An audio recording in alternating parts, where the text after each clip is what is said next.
Good morning बच्चों। Good morning sir. चलिए आज जानेंगे त्योहारों से होने वाले स्वास्थ्य संबंधित जोखिम और भगदड़ के संदर्भ में जानकारी। अभी कौन सा त्यौहार आ रहा है जी? दीपावली। दीपावली है ना। दीपावली में बहुत सारे जोखिम रहता है, तो इनसे बचने के लिए जो असुरक्षा रहता है वो घटित ना हो, दुर्घटना घटित ना हो, इनके लिए कुछ सावधानियां हमें बरतना चाहिए। दीपावली में क्या होता है, अक्सर हम लोग पटाखे फोड़ते हैं और दीपावली त्यौहार के धुन में हम लोग पटाखा कहाँ फोड़ते हैं, किस प्रकार फोड़ना चाहिए, हमें ध्यान नहीं रहता है। तो आज हम जानेंगे कि त्यौहार में कौन कौन से सावधानियां रखना चाहिए।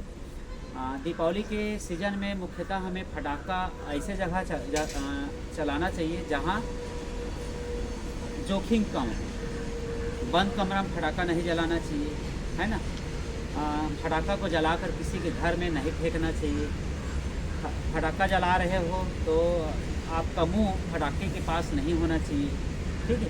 पटाखा जलाते समय पैर में हमेशा चप्पल पहनना चाहिए। चप्पल या जूता हो सके तो पैर में क्या रखना चाहिए, जूता या चप्पल रखना चाहिए। पटाखे हमेशा खुले स्थान पर जलाएं, कभी भी घर के अंदर या बंद स्थान पर पटाखे न जलाएं। साथ ही आसपास देख ले कि कोई आग फैलाने वाली या फौरन आग लगने वाली कोई वस्तु ना हो। जैसे किसी घर में मिट्टी जल रखा रहता है तो वहाँ पटाखा नहीं फोड़ना चाहिए। किसी घर में पेट्रोल रखा रहता है तो वहाँ पटाखा नहीं फोड़ना चाहिए। किसी घर के आसपास पैरा रहता है, बस वो मवेशी के लिए रखा रहता है, तो वहाँ पटाखा नहीं फोड़ना चाहिए। पटाखा जलाते समय आसपास में पानी रखें और घर में जल जाने पर लगाई जाने वाली दवाएं भी रखें। जब आप पटाखा फोड़ रहे हो तो आसपास में आपको क्या करना है, ध्यान रखना है, पानी रखें ताकि जल जाओ तो पानी से उसे क्या करें, बुझा सके, है ना। कोई वस्तु अगर जल जाता है तो पानी से बुझा सके। साथ ही अगर आपको चोट लग गया, जल गया, जैसे मेरा हाथ जल गया, तो क्या करना चाहिए, जल गया तो आप थोड़ा पानी में डुबा कर रखना चाहिए, फिर निकालना चाहिए, थोड़ी देर के लिए फिर डुबा कर रखना चाहिए। कब तक ऐसे करना है, जब तक आप डॉक्टर के पास ना पहुंच जाओ। ये क्या होता है, जलने पर बहुत जलन होता है, जान रहे होंगे थोड़ा सा जलते कितना जलन होता है ना। तो जलने पर बहुत सारा जलन होता है, तो जलन से बचने के लिए क्या करना चाहिए, पानी रखना चाहिए। और जल जाते हो तो फ़ौरन कहाँ जाना चाहिए, डॉक्टर के पास, और डॉक्टर जो दवाई देता है उसका उपयोग हमें करना चाहिए, ठीक है। जल जाने पर पानी के छींटे मारे, जले स्थान पर लगाए, पानी दे, हो सके और संभव हो तो इसे पानी में डुबो कर रखें। 20 मिनट के बाद निकाले, 10 मिनट के बाद फिर पानी में डालें। और ऐसा कब तक करना चाहिए, जब तक हम डॉक्टर के पास ना पहुंच जाए। और ध्यान ये रखना है, दीपावली में आप जो पटाखा खरीदते हो, लाइसेंसधारी दुकान से ही पटाखा खरीदना है, अन्य दुकान से पटाखा नहीं खरीदना है, ठीक है। तो पटाखा फोड़ोगे तो क्या करोगे, अपने मुंह कान को पटाखा से दूर रखना है, जूता और चप्पल पहनकर पटाखा फोड़ना है, घर के अंदर पटाखा नहीं फोड़ना है, या पटाखा को किसी व्यक्ति के ऊपर नहीं फेंकना है जलाकर, पटाखा को किसी घर के ऊपर नहीं फेंकना है जलाकर। समझ में आ गया? हाँ। उसके बाद हम जान लेते हैं होली के बारे में। होली में क्या होता है, रंगों से खेलते हैं लोग। होली में क्या होता है, रंगों से खेलते हैं। तो रंग खेलते वक्त हम क्या करते हैं, गुब्बारा में पानी भर लेते हैं और क्या करते हैं, फेंक कर मारते हैं, जिससे क्या होता है, गुब्बारा फट जाता है और बॉडी में कलर चला जाता है ना। तो होली से कुछ नुकसानें भी होती हैं, उससे बचने के लिए कि हमें कुछ उपाय जानना चाहिए।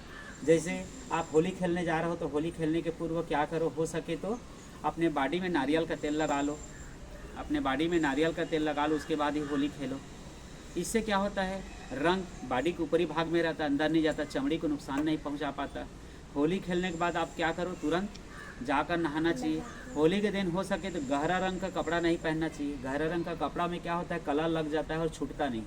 हो सके तो एकदम लाइट कलर का कपड़ा पहनते हो ना, तो लाइट कलर का कपड़ा पहनना चाहिए ताकि रंग आसानी से क्या हो जाए, छूट जाए।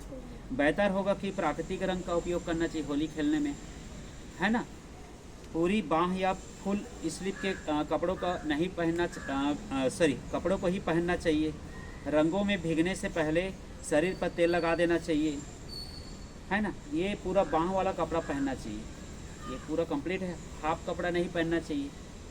ऐसा क्यों, क्योंकि रंग क्या करता है, रंग पूरे बॉडी को क्या करता है, नुकसान पहुंचाता है।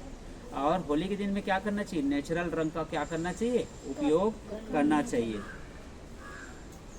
होली खुशियों का त्यौहार है, इसलिए इसे सुरक्षित तरीक़ा से मनाना चाहिए। नशीला पदार्थ का सेवन नहीं करना चाहिए। देखे होंगे त्यौहार में गांव में क्या होता है, नशीले पदार्थ सेवन करके होली खेलते हैं या त्यौहार मनाते हैं, है ना। तो बिल्कुल ऐसा नहीं करना चाहिए। होली खेलने के बाद या दौरान अगर त्वचा में जलन हो, आँखों में धुंधलापन आ जाए या खुजली हो या सांस लेने में तकलीफ़ हो तो डॉक्टर से हमें क्या करना चाहिए, सलाह लेना चाहिए। होली खेलते हैं तो कई लोगों की स्किन में खुजली हो जाता है, आँख में धुंधलापन आ जाता है, होता है कि नहीं होता है, आँख में पड़ता है तो हमें कहाँ जाना चाहिए, डॉक्टर के पास जाना चाहिए और डॉक्टर से क्या लेना चाहिए, सलाह लेना चाहिए। बहुत देर तक पानी में ना रहे, बच्चों का ध्यान इस मामले में ज़्यादा रखना चाहिए। बच्चे लोगों को पानी में ज़्यादा तक खेलने नहीं देना चाहिए, है ना। कान में भी पानी नहीं डालना चाहिए। होली खेलते समय ध्यान रखना है कलर कान में ना जाए, जो पानी है होली का वो भी कान में ना जाए, तो थोड़ा ध्यान रखना चाहिए। केमिकल का उपयोग नहीं करना चाहिए होली खेलते वक्त, ठीक है। अब होली के बाद जान लेते हैं छठ पर्व। छठ पर्व में क्या होता है, नदी के किनारे पूजा होता है, जान रहे हो आप लोग, कौन कौन जानते हो छठ पर्व? Very good. तो छठ पर्व में क्या होता है, नदी में पूजा करने जाते हैं सवेरे, तो उस समय क्या होता है, भगदड़ होता है, तो कई बच्चा या कई लोग पानी में डूब जाते हैं। तो वहाँ पर भी हमें बच्चों का क्या रखना चाहिए जी, ध्यान रखना चाहिए। क्या रखना चाहिए, ध्यान रखना चाहिए। समझ में आ रहा है ना, पीछे वाले समझ में आ रहा है? हाँ, आवाज़ तेजी से करोगे। अच्छा, गणेश सीजन में गणेश बैठाते हैं। जब विसर्जन करने जाते हैं तो डीजे के साथ बहुत डांस करते जाते हैं, नदी नाला में विसर्जित करते हैं। तो वहाँ पर भी हमें क्या करना चाहिए, ध्यान रखना चाहिए।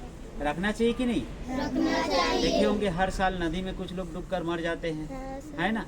विसर्जन करने के लिए जाते हैं, घर से निकला रहते लेकिन वापस घर नहीं आ पाते, उसका पैर फिसल जाता है पानी में और नदी में जाकर बह जाता है। तो ऐसे जगह विसर्जित करना चाहिए जहाँ हमें खतरा ना हो। तालाब में सुरक्षित उसको विसर्जन करना चाहिए, अधिक गहराई तक नहीं लेना है, नदी में उसको गहराई तक नहीं लेना है ना। और जो उसको विसर्जित करने जा रहा है उनका हमें क्या करना चाहिए, ध्यान रखना चाहिए। समझ में आ गया? तो आज कौन कौन से त्यौहार के बारे में बताया जिससे हमें कुछ घटनाएं होती है उससे बचना चाहिए? दीपावली, होली, छठ पूजा और गणेश विसर्जन, है ना। तो इस बार दीपावली मनाओगे तो फटाका सोच समझ कर ही फोड़ोगे ना। हाँ, ज़्यादा फटाका का उपयोग नहीं करना, क्योंकि उससे पर्यावरण को भी क्या होता है, नुकसान होता है, पर्यावरण प्रदूषित होता है, वो हमारे लिए क्या बहुत ही खतरनाक होता है। इसलिए क्या करना चाहिए जी, क्या करना चाहिए, ज़्यादा फटाका का भी उपयोग नहीं करना है, ठीक है। किसी के आँख कान मुँह में भी फटाका जलाकर नहीं फेंकना है, किसी घर में भी नहीं डालना है। समझ में आ गया? हाँ, ठीक।